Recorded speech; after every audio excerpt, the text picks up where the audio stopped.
औज़ुबिल्लाहिमिनश्शैतानिर्रजीम बिस्मिल्लाहिर्रहमानिर्रहीम।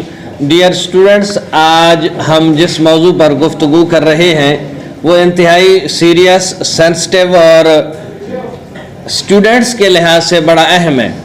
9th 10th में, first year second year में, ग्रेजुएशन लेवल तक आप लोगों को किसी लेसन की, किसी पोएम की, किसी सबक की समरी लिखने के लिए आपको एक टॉपिक दिया जाता है। 9th 10th में समरीज हैं, फर्स्ट ईयर सेकेंड ईयर में पोएम्स की समरीज हैं और ग्रेजुएशन BA लेवल पर भी समरियाँ हैं। इन सब में हमें जो सबसे बड़ी मुश्किल पेश आती है, हम लोग चीज़ों को समराइज नहीं कर सकते, यानी we are unable to write a summary of a poem. हमारे साथ जो मसला है, हमें पकी पकाई खीर बना के दे दी जाती है, हमें समरी लिखवा दी जाती है, लिखी लिखाई दे दी जाती है, नोट्स बना के दे दिए जाते हैं, लेकिन हमें ये नहीं बताया जाता कि how to write a summary of a poem. किसी भी नज़म की, पोएम की समरी हमने कैसे लिखनी है। हमें जो चीज़ें बताई जाती हैं तो वो सिर्फ बताई जाती हैं, हमें इस काबिल नहीं किया जाता कि हम उन आइडियाज़ को जो पोएम के अंदर बयान किए गए हैं, जो किसी स्टेंजे के अंदर, जो किसी शेर के अंदर चीज़ें बताई गई हैं, कि हम उन्हें अपने अल्फाज में लिख सकें। तो समरी क्या है? समरी का मतलब है खुलासा, और खुलासे का मतलब है चीज़ों को इख्तसार के साथ लिखना, यानी किसी ज़्यादा वसी टॉपिक को हम कंप्रिहेंसिव में मुख्तसर अंदाज में इस अंदाज से लिखें कि उसकी तमाम तर बातें उन चंद सेंटेंसेस में समो जाएं और हमें उस पूरे लेसन का, उस पूरी पोएम का आइडिया समझ आ जाए कि शायर इस पोएम में हमें कहना क्या जाता है। उसके कौन से टिप्स एंड ट्रिक्स हैं, कौन सी टेक्निक्स हैं कि हमें जो है वो समरी लिखने का आसान तरीका आसानी से समझ आ जाए। पहली बात तो ये है कि आप जब समरी लिखने लगें तो आप उस शायर के बारे में पढ़ें। आप लोगों को शायर के बारे में, पोएट के बारे में पता होना चाहिए। तो आप लोगों का जो पहला टॉपिक है, अहम तरीन चीज़ जो आपने समरी लिखते वक्त ज़हन में रखनी है, वो है आपने पोएट का इंट्रोडक्शन देना है। ये 1 से 2, ज़्यादा से ज़्यादा 3 से 4 सेंटेंसेस में बात समझ आ जाए। कब पैदा हुआ, किस तरह का वो शायर था और किस तरह की उसने पोइट्री की। ये 2 से 3 सेंटेंसेस में आप इस बात को समझ सकते हैं। उसके बाद आपने क्या करना है, दूसरे नंबर पे जो आपने पोएम को पढ़ने के बाद आपने वहाँ से find the main idea. Poem को पढ़ने के बाद वहाँ से आपने फाइंड आउट करना है मेन आइडिया कि शायर और पोएट इस पोएम में कहना क्या चाहता है। फॉर एग्ज़ाम्पल 10th लेवल पे एक समरी है, ट्राई अगेन। 9th में समरी है, डैफोडिल्स। तो दोनों समरीज़ में हम आपको एक बात बताना चाहते हैं कि उसमें डैफोडिल्स के बारे में बात की है। उसने डैफोडिल्स को किस अंदाज में पाया, किस तरह देखा, वो मेन आइडिया है डैफोडिल्स का।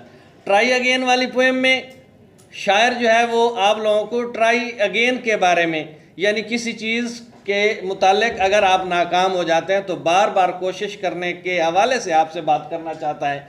तो वो है इस पोएम का main idea.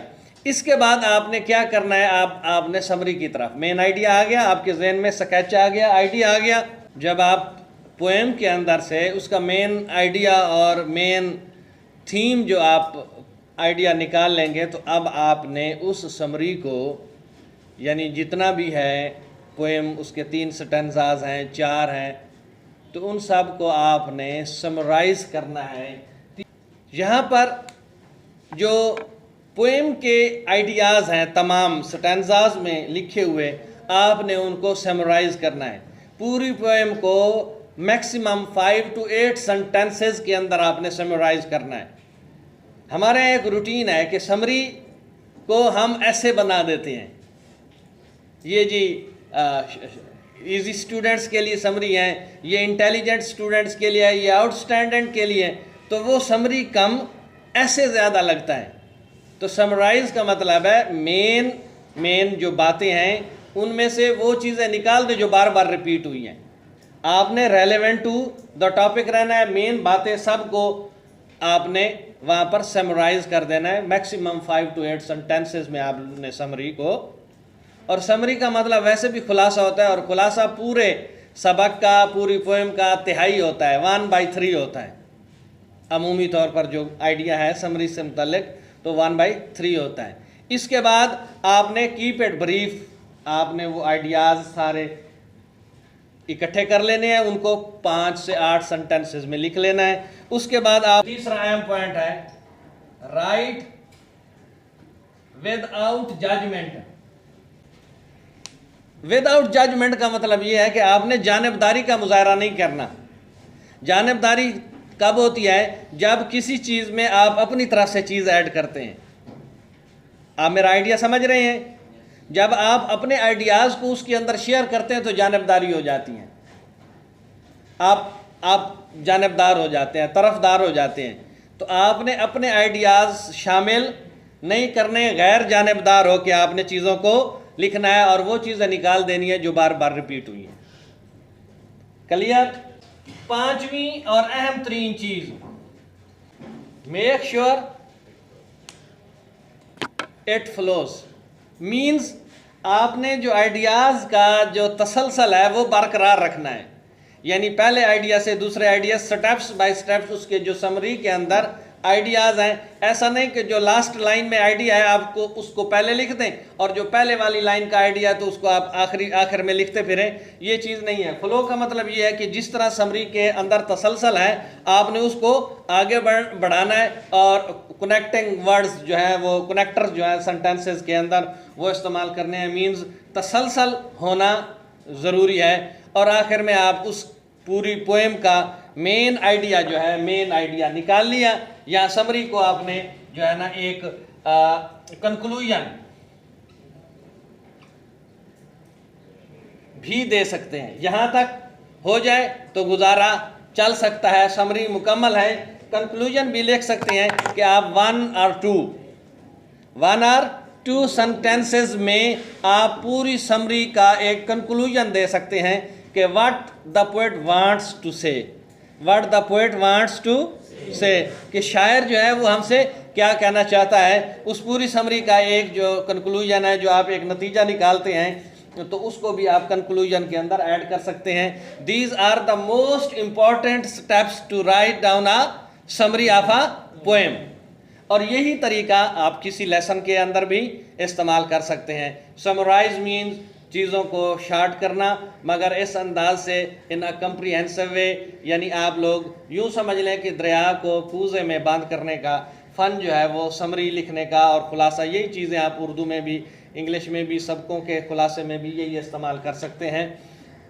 Introduction of the poet in 2 or 3 sentences, not 2 or 3 lines, 2 or 3 sentences. Find the main idea, what the poet wants to say.